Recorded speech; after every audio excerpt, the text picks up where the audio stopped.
aquí, bienvenida. No. En España se dan 2 besos.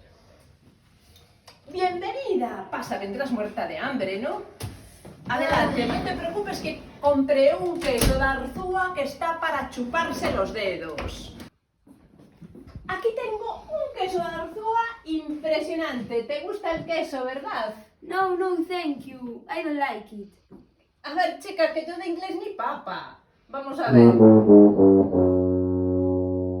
Ah, que no te gusta. Bueno, a lo mejor prefieres un poquito de empanada. Of course, it's delicious.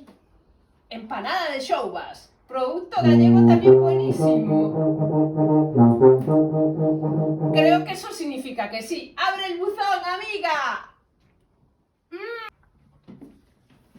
Hombre, pero si son las 4:30. ¿Qué te parece si vamos a la playa? No, Tenemos aquí... thank you. I'm very tired. I want to sleep.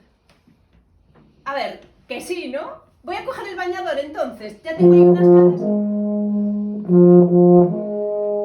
Estás cansada.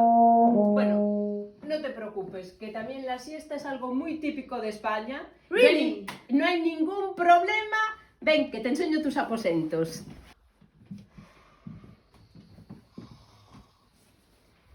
Ay, menos mal que existe la música.